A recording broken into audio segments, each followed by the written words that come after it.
Bismillah ar-Rahman ar-Rahim, salam alaikum wa rahmatullahi ta'ala wa barakatuhu. Que la paix soit avec vous, où que vous soyez, qui que vous soyez. Je suis de retour, Inch'Allah.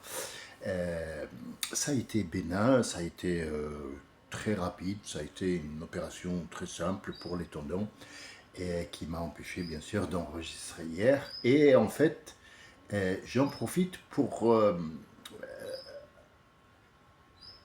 sortir quelque chose de tout ce qui vous arrive dans la vie, que ce soit petit ou grand. Ça vous enseigne quelque chose. J'ai deux trucs, en fait, qui me semblent importants de vous en parler. La première, c'est que j'ai fait une opération qui était avec une anesthésie locale.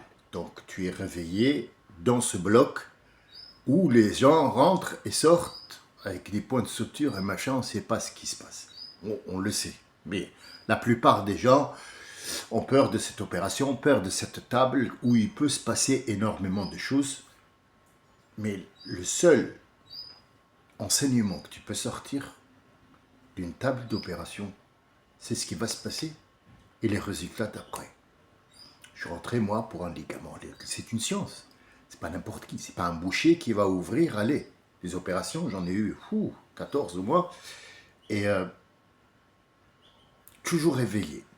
Et je regarde. Je regarde l'immensité et la complexité de ce corps qu'on ne connaît pas. On ne connaît pas du tout. Du tout. Et il y a autre chose qu'on ne sait pas. C'est qu'on n'est absolument rien et notre vie est entre les mains de quelqu'un qui est en train d'ouvrir et de débrancher tous ces muscles et tous ces machins et toutes ces veines et tous ces trucs. Puis après, il le remet et il recoue. On n'est rien. Tu es rien. Tu es rien. Puis après, ta main, elle est endormie, tu la touches, tu as l'impression que c'est pas toi en fait. Toutes ces sensations-là, on a la possibilité de les ressentir sans opération. C'est pas parce que il faut passer sur une table d'opération qu'il faut savoir qu'on n'est rien du tout. Et pourtant, Dieu nous a donné une importance, il nous a donné une valeur. Et malgré ça, je reçois hier, j'étais en train encore, maman était dans le coma, j'étais en train de regarder, il y a une certaine Farouja, alors prononçons les noms comme ils sont, Cécile ou Céline, Farouja. J'en ai choisi une, hein, mais une qui m'a vraiment fait rire, saoulé, et franchement, je ne comprends pas comment des parents puissent pondre une merde pareille. Je ne comprends pas, je n'arrive pas à comprendre. Bien sûr, j'ai répondu, puis après j'ai enlevé, parce que par rapport à vous, par rapport aux gens qui se respectent, ce que je vais dire, c'est pas très respectueux, mais je lui ai bien répondu, enfin j'espère. Cependant, ce sont des lâches, hein, en fait, on est bien d'accord. Alors, Faroujia, vous savez d'où vient le nom. Le D, il a été rajouté pour des modalités en français. Comme Jamel, il n'y a jamais eu de Jamel. Mais en arabe littéraire, on dit El Jamel. Jamel, et non pas Jamel. Jamel, c'est la beauté. Enfin, je ne sais pas s'il porte bien son nom. Jamel, la beauté, je ne sais pas trop. Mais heureusement qu'ils ont mis un D. Et le D, en arabe littéraire, D, c'est la maladie. On est bien d'accord? Bien. Farouja, c'est la petite poulette. Farouj, que ce soit un poussin masculin ou féminin, on appelle farouj. Farouj djej, c'est le poulet. Hein, le poussin qui devient poulet pour après devenir poule ou coq. Alors Céline Fantia, elle m'écrit, ok, ouais, ok, pourquoi ils prennent les vierges? Ok, ils peuvent, ouais, c'est des animaux. En fait, elle a répondu, pour que vous le sachiez, l'enregistrement Alors, le mot vierge attire énormément l'attention, bien d'accord. Il attire énormément l'attention, donc on a eu 500 curieux, parce qu'il y a juste le mot vierge qui doit être vu. Qu'est-ce que c'est que ce truc? Ah ben on va voir. Donc 5 sont curieux. Le mot, c'est important. Le titre, qu'est-ce qu'il apporte comme truc? Vous avez aucune idée. Aucune idée de ce qu'il apporte, quoi. Et la prochaine fois, je vais mettre, je sais pas, intervention numéro 1, numéro 2. Comme ça, on nous fout la paix, parce que là, c'est pas bon. Et elle m'a répondu selon mon visage. Et parce qu'il y a le mot Allah et parce qu'il y a le mot Coran dedans. Elle n'a pas répondu. Parce que si elle avait bien écouté, j'ai dit que le mot vierge, en fait, c'était une faute d'interprétation par rapport aux gens et ils l'ont utilisé pour envoyer des gens, tel et tel et tel et tel. Si elle avait bien écouté, elle n'aurait pas à mettre un commentaire à la con. Mais le problème, c'est qu'elle attaque l'individu. Elle n'attaque pas ce que l'individu dit, mais elle attaque mot Coran. Le mot Mohammed, le mot truc est toujours attaqué, sachez-le.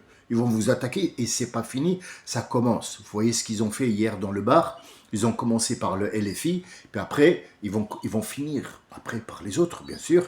Mais bon, soyez vigilants et ne vous attardez pas dans les cafés ou quoi que ce soit. Rentrez chez vous, ça ne sert strictement à rien du tout. Après, tout peut arriver. On est bien d'accord, c'est un passage obligatoire pour tout le monde, il faut que vous le sachiez. Mais sachez que dans les administrations où les gens sont un peu plus ouverts d'esprit, il n'y a pas ça. On ne va pas mettre tout le monde dans le même sac.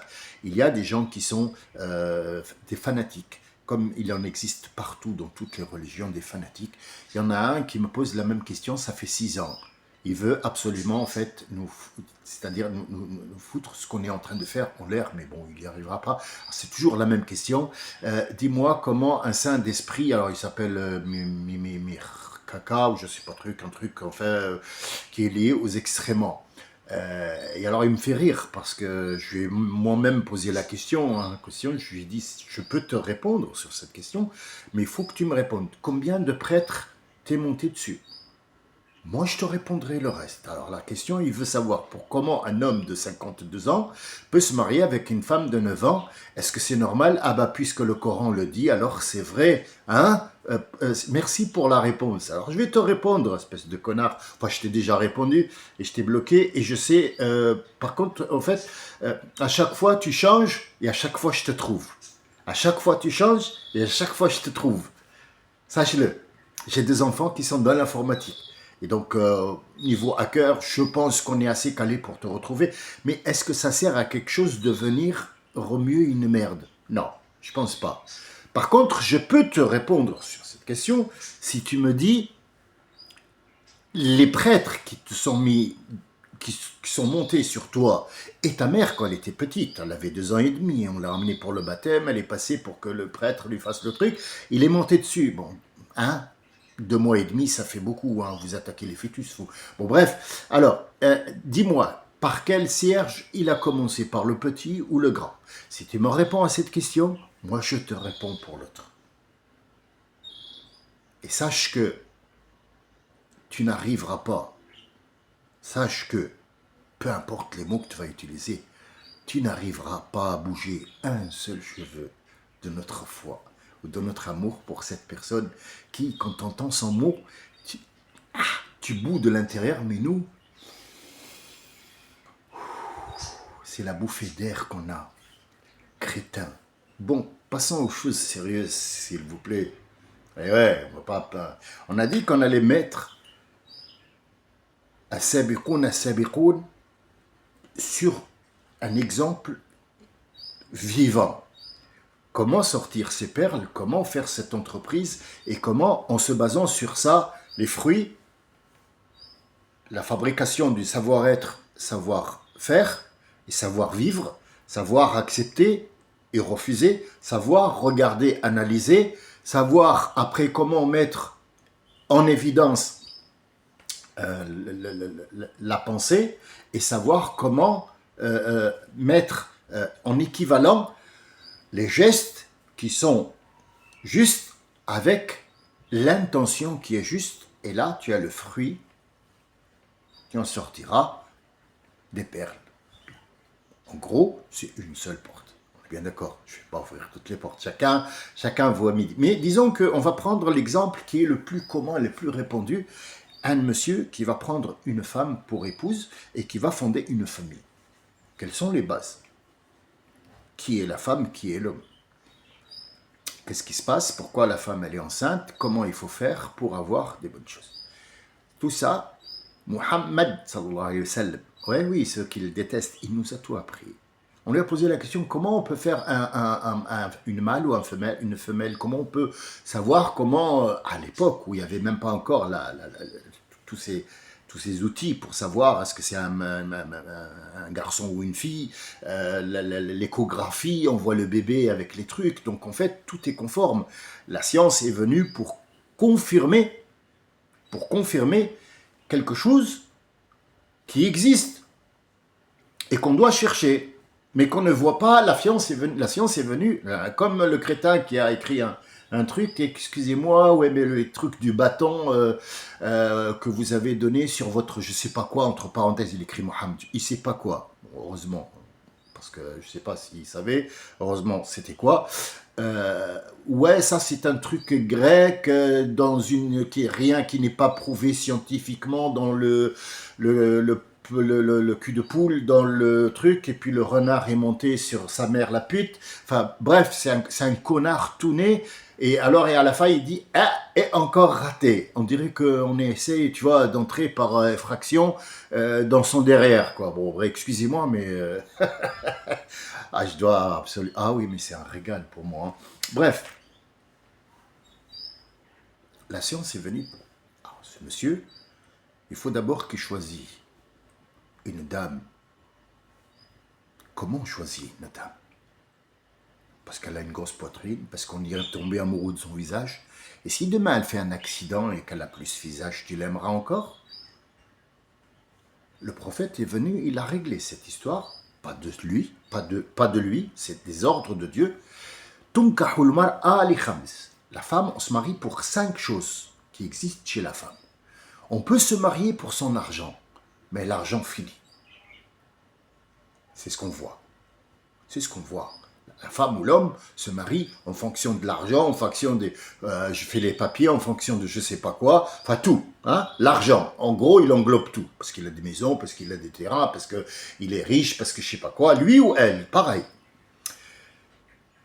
On peut se marier avec la femme pour l'argent, mais l'argent finit. On peut se marier avec la femme pour sa beauté, mais la beauté vieillit. Écoutez bien les enseignements de votre prophète, sallallahu alayhi wa sallam. Écoutez bien, mettez-le en pratique. De nos jours, vous verrez, il est fonctionnel dans tous les temps. Troisième, donc, al-mara al-ardiha. Al-ard, c'est en fait son historique. Allez, on va dire le mot historique. Ce qu'elle a fait dans sa vie, est-ce qu'elle est bien, est-ce que, voilà, elle a fait des belles choses, elle est de bonne famille, elle est...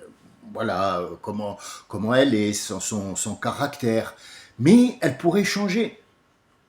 Eh oui, eh oui, eh oui, la reine de Saba, elle était la prêtresse, elle était la reine, elle avait de tout. Et Dieu dit dans le Coran, on lui a tout donné. La beauté, la famille, l'argent, tout. Elle a tout laissé, elle est allée avec Sulayman parce que ce qu'elle a vu dépasse l'entendement, dépasse avoir ou faire une vie de merde avec quelques petits trucs, une petite voiture et puis comme Jacques Brel dit son petit chapeau, son petit je sais pas quoi, au volant de sa voiture et il est comme un balai, comme un cierge de Pâques. Tout ça, c'est pas moi qui le dis. Et oui, mais bon, bref. On se marie avec la femme pour son argent, l'argent finit. Pour sa beauté, la beauté finit. Les arviha, et la femme peut changer. Pour sa famille, elle est d'une très grande famille, mais moi, je n'ai pas épousé la famille. C'est ce que nous dit le prophète. Tu as épousé la dame. Mais prends la croyante pour sa croyance, parce que c'est elle qui a une ouverture sur ce monde-là, et elle peut te donner une progéniture qui est proche ou très près de ce qu'on appelle les vérités. On ne parle pas ici de croyance, on parle de vérité. cette progéniture sera construite sur une ouverture d'esprit, une compréhension des choses et pas de l'autre. L'autre, on peut avoir des différends avec l'autre, mais on peut aussi le comprendre. On peut aussi le comprendre. Vous voyez l'émeute qu'a fait Kirsch là ou je sais pas quoi, ils ont dit le prophète.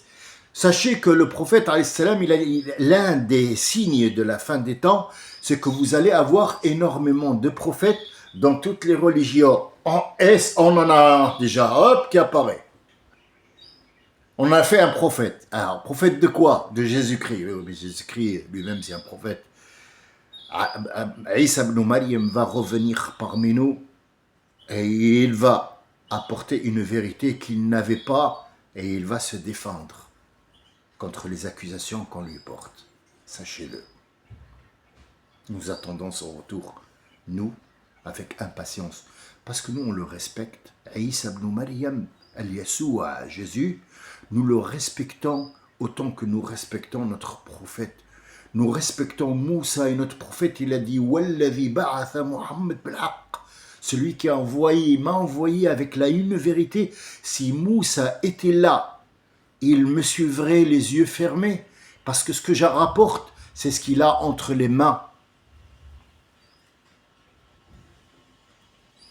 Eh oui. Oui. Donc, il s'est marié, le monsieur. La femme doit se marier avec qui? Comment elle choisit son monsieur? Al-Rasoul, il dit « Man ja'akum wa raditum lahu » je traduis après. « Wa raditum lahu dinan wa khuluqan fazawijuh. Wa in lam taf'alu yakun fasadan 'azima » Je vous explique. Celui qui vient vers vous demandant un mariage noble et propre, avec l'accord de tout le monde, et vous trouvez en lui une croyance pure et logique, avec un savoir-vivre et un savoir-être, et avec des mœurs, c'est ce qu'on appelle les mœurs, savoir-être et savoir-vivre, ce sont les mœurs, al-khuluq, avec des bonnes mœurs. Donnez-lui la fille parce qu'elle est chez lui, entre de très bonnes mains, et si vous ne faites pas ça, vous serez dans l'incapacité de combattre le mal qui va vous englober tous. Après vient les progénitures. Monsieur, il doit savoir à quel moment la dame est fertile, savoir comment parler avec cette dame, savoir quel est son devoir envers cette dame-là, quel est son devoir, c'est écrit aussi dans le Coran. Dans Sourate Moussa est allé, il a trouvé deux femmes qui étaient en train d'attendre leur tour pour avoir de l'eau. Et il y avait beaucoup d'hommes. Nous, on est... il leur a dit, qu'est-ce qui se passe? Il a dit, nous, on est des femmes, on ne peut pas. Il leur a dit, poussez-vous, parce que Moussa, il était fort, grand et fort. Il les a poussés tous et il a dit, honneur aux dames. Et il les a servis. Il a servi leur troupeau, il leur a dit partez maintenant, allez-y les hommes. Il faut laisser toujours la dame passer en avant. Et il est allé se mettre dans un coin à l'ombre. Et il a dit Ya Rabbi, bima an'amta alayya fa ana faqir. Il n'avait pas d'autre intention sauf établir un ordre que les hommes ne respectaient pas. Et donc, du coup, il voit l'une des femmes à qui il a donné l'eau, elle est revenue avec c'est écrit dans le Coran détaillé, quand elle est venue très timide, elle n'a même pas regardé, elle lui a dit, écoute, mon père, il t'appelle pour te récompenser pour ce que tu as fait pour nous. Parce que tous les jours, on galère dans cette situation-là. Et il lui a dit, bon, je ne vais pas aller derrière toi, je vais aller devant et tu me dis dans quelle direction. Pourquoi? Parce que la femme va voir en lui quelqu'un qui est propre d'esprit. Il ne va pas derrière pour la regarder, la mater bien qu'il faut, comment elle est, comment elle n'est pas. Il lui a dit non, tu restes derrière moi, je ne veux pas t'avoir dans la tête. C'est Moussa, ça. Et ça sera sa femme. Parce que dès qu'elle arrive, son père, il lui dit, merci pour ce que tu as fait pour mes filles. Je voudrais te récompenser. Moi, je suis un prophète. je suis un prophète. Et Moussa n'était pas au courant qu'il allait devenir un prophète. Et donc, ce prophète-là, il va lui dire, écoute, je te marie l'une de mes filles, si tu veux rester. Et je pense que raconte-moi ce qui t'arrive. Il a dit, j'ai tué quelqu'un avec Pharaon et je me suis enfui parce qu'il y a des représailles, tout ça. Et donc, du coup, il lui dit, ici, tu es entre des bonnes mains, tu es en Arabie, dans le fin fond du Yémen. Et donc, il va lui proposer de se marier avec l'une des filles. Et c'est la fille qui va lui dire, Abati, propose-lui l'une de tes filles. Il lui a dit, comment ça, comment tu crois qu'il est? Parce qu'il lui a dit, c'est le fort, et celui, il est fort dans le corps, et aussi il est amin. Amin, ça veut dire c'est quelqu'un de sécuritaire. Il apporte une sécurité, il n'est pas là pour avoir des mauvaises idées ou l'intention de faire des trucs derrière le dos. Tu vois, mais il lui a dit, mais comment tu le sais? Elle lui a dit, quand il est venu, il a fait ça et ça et ça, il a dit ça. Et en plus, il a poussé tout le monde et il nous a, donc c'est le mari idéal pour avoir une certaine sécurité dans la vie, c'est ce monsieur-là, donc ça va être sa fille qui va lui donner une progéniture. Sachez que Moussa n'a pas eu d'enfants qui vont être des prophètes pour ne pas perpétuer, c'est-à-dire pour ne pas mettre en place un royaume. Parce que les gens ils vont dire, ah c'est Moïse, c'est notre, bon c'est le fils de Moïse, allez viens roi. Non, non, non, il n'en a pas eu du tout, mais c'est la descendance de Haroun qui va prendre après, ainsi de suite, ils vont devenir que des prophètes et non pas des rois, jusqu'à l'arrivée de David et Salomon qui vont être rois et prophètes. Et puis après, la prophétie restera seulement, le royaume s'enlèvera, il n'y a plus de royaume de Salomon. C'est pour ça qu'ils sont en train de creuser derrière le mur des lamentations pour arriver, trouver cette bague de Salomon et toute cette histoire-là qui est un petit peu longue à raconter, mais nous avons tous les détails, alhamdoulilah, rabbil alamin, notre prophète nous a raconté tous les détails. Sachez que personne ne sait où sont les prophètes. Alors, Dieu a dit que les prophètes n'étaient pas transformables après leur mort. Ils devaient rester comme ça, comme ils sont, en chair et en os et en tout. Il n'y a rien qui change en eux. Tu pourras découvrir un prophète et le trouver comme s'il dormait. Juste les prophètes et les messagers. Sous terre, il ne l'arrivera rien. Et c'est pour ça que personne ne sait où sont enterrés les prophètes. Personne. Toutes les personnes qui vont dire « Nous savons où les prophètes où ils sont, où ils mentent. Ouvrez le tombeau, vous allez voir, vous n'allez trouver rien du tout, rien, absolument rien. » Alors ils savent, ils cherchent Moïse où il est, ils cherchent Salomon où il est, ils croient qu'en creusant, ils vont trouver le corps et puis monter, et puis l'ADN, et je sais pas quoi. Jamais de la vie, un prophète restera un prophète, un saint, point à la ligne. Il n'est pas canalisé par une église ou un prêtre, non, non, c'est un saint d'Allah Azza wa Jal qui descend sur terre pour apporter un message ou une prophétie, et il s'en va, mais il ne sera jamais dévoré par ni ver ni terre, aucunement et nullement. Le prophète, alayhi salatu salam, quand on l'a enterré, il y a eu derrière lui si vous voulez, une descendance de calife. Ça veut dire ils ont pris le pouvoir après lui pour continuer et un jour, celui qui était à la Mecque, à Médine, et là où il a été enterré le prophète, chez lui, dans sa maison, avec Omar et Abu Bakr, ils sont entrés tous les trois dans la même pièce, et donc en fait, celui qui était au pouvoir, il avait dit, j'ai fait un rêve que notre prophète, il m'appelait au secours, au secours. Dans le rêve. J'ai vu dans le rêve, au secours, au secours. Rappelez-moi quelqu'un qui a la connaissance des rêves de Joseph, de Youssef, pour qu'il m'explique qu'est-ce que c'est. Donc, personne n'a réussi à déchiffrer son rêve. Il a dit, c'est pas vrai. Si le prophète a dit, si je viens chez l'un d'entre vous, je souhaite de tout mon cœur que l'un d'entre vous puisse le voir, parce que si vous le voyez réellement. Et on a les détails de comment il était et c'est son visage pour que vous ne soyez pas perdu, parce que Shaitan, il peut vous montrer, peu importe l'image, il vous la montrera quand même. Et donc, il lui a dit, je vais faire quelque chose. Le vendredi, il est allé voir tous ses yeux et tous les gens qui faisaient la sécurité à Médine. Il a dit, réunion générale, chacun d'entre vous qui a vu quelque chose qui n'est pas normal à Médine, qui est contraire à ce qu'on voit tous les jours, les gens qui travaillent, les gens qui creusent, les gens qui votent, les gens qui vont aller à la mosquée, les gens qui prient, les voisins. Est-ce qu'il y a quelqu'un qui est rentré d'un autre truc pour qu'ils me disent qui est nouveau ici? Et donc il s'est avéré après une enquête minutieuse qu'il y avait 3 personnes que personne ne connaît, qui sont habitées pas loin ici, machin, donc on les a suivis, rien d'anormal, ils rentraient et ils ressortaient, ils faisaient la prière avec tout le monde, mais ils ont voulu aller plus loin, donc ils sont allés pour toquer chez eux la nuit. 3 hommes qui habitent ensemble et qui ne viennent pas d'ici. Un homme marié, bon, bah, c'est un couple qui s'est installé.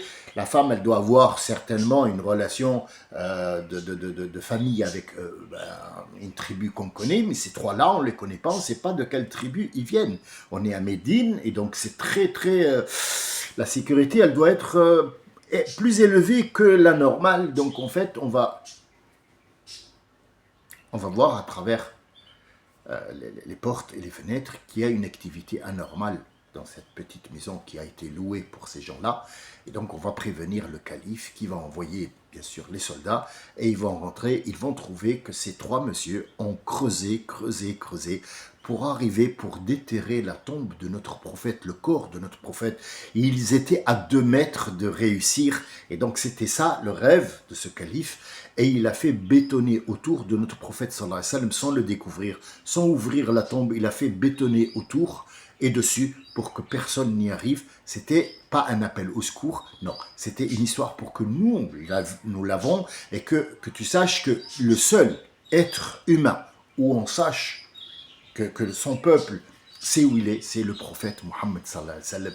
Il est à Médine, il est enterré, c'est parmi la notion du pèlerinage qu'on doit aller le saluer dans sa tombe. Et Dieu il dit, chacun de vous qui lui passe le salam, le prophète lui rendra le salam, et quand le salam sera rendu à cette personne, il aura une quiétude qui le suivra un certain temps, jusqu'à ce qu'il revienne et lui redise le salam. C'est pour ça que Muhammad, le mot Muhammad apporte la baraka dans la maison où que vous soyez.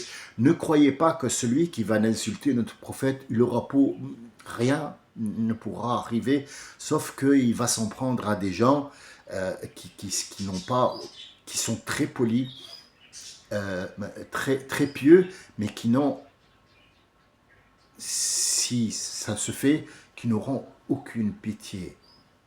Il a affaire ou elle a affaire à des gens qui sont très dangereux, s'ils le veulent. C'est que notre prophète, il a dit, ne soyez pas comme eux.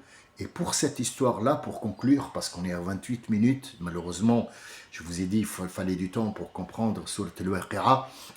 Sachez que notre prophète, il appelait à l'époque avec un autre nom, hein, les Juifs qui étaient à Médine, et qui les a laissés, il les a laissés faire. Il dit, Rasulallah, pourquoi tu les laisses appeler comme ça? Ils rigolent dans ton dos. Et quand on finisse, il a dit non, sinon, qu'est-ce qui me diffère et qu'est-ce qui vous diffère d'eux? Si eux, ils sont arrivés à un point de salir un prophète, qu'est-ce qui les empêche de salir un monde? Quelqu'un qui donne de la saleté, généralement, il est sale. Parce que quelqu'un qui est poli, il va donner de la politesse. Un forgeron, il va te donner de faire forger tout ce qui est avec... il ne va pas te donner du persil. Un agriculteur te donne du persil. Donc en fait, si toi, tu lui rends du persil, quel est le commerce que tu as fait avec ce monsieur? Si lui, c'est un agriculteur, et toi, tu es un agriculteur, et que vous échangez du persil, quel est le gain? Quelle est la logique dans tout ça? Il n'y a pas de logique. Par contre, la remettre en place, oui. Mais allez, moi, insulter un prophète parce qu'elle dit que c'est son prophète, non, nous, on n'insulte pas les prophètes. Par contre, une farouja, un petit poulet, oui, oui, oui. Moi, je lui dis, ferme ta gueule. Ferme-la, ferme-la. Bah oui, je sais pas moi, bah, fais quelque chose dans ta vie. On n'est pas rentré chez toi, on s'en fout de tuer un poulet ou une poule. Ou... T'as chaud en bas, c'est quoi c'est quoi le deal en fait? C'est quoi ton projet pour pondre un œuf? Bah, va le pondre ailleurs. Pourquoi tu viens de le pondre dans notre chaîne à nous? Voilà, ça je peux te remettre en place moi et t'entendras beaucoup de choses parce que moi je suis très méchant. Hein. Attention, corporellement et mentalement, tu pourras rien faire avec moi. Après on est poli et je respecte les autres, chose que tu n'as pas toi ou les autres qui font des commentaires à la con et qui rentrent chez les gens et qui chient dans leur salon, ça se fait pas.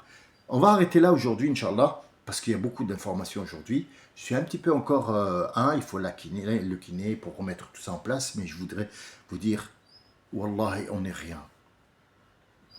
Je vous assure, nous ne sommes absolument rien. Nous n'avons que la grande gueule.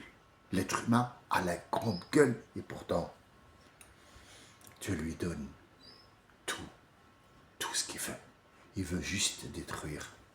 Et vous allez assister maintenant à beaucoup de choses qui vont venir à partir de cette reconnaissance de la France, de l'État palestinien, que tout le monde a reconnu, moi-même et beaucoup de gens sur cette chaîne et sur TikTok aussi, la reconnaissance de la Palestine va emmener la chute de Benyamin Ben Kaka.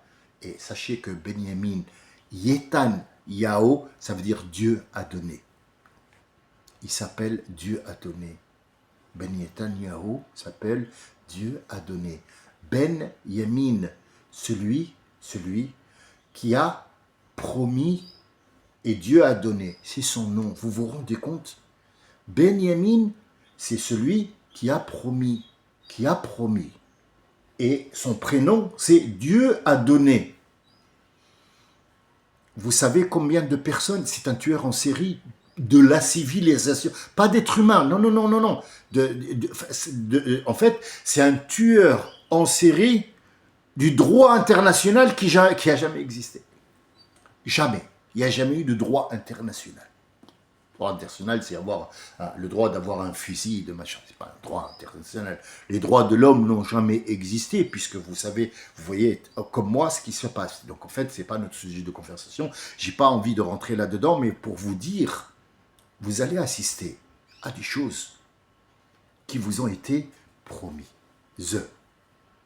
Sur ce, je vous remercie de m'avoir écouté. Salamat à tout le monde. Merci du suivi. Et puis, s'il vous plaît, ne répondez à aucun commentaire. S'il y a un commentaire devant vous, ne répondez pas. Laissez-moi faire. Je m'en occupe, Inch'Allah. Salam alaikum wa rahmatullahi wa barakatuh.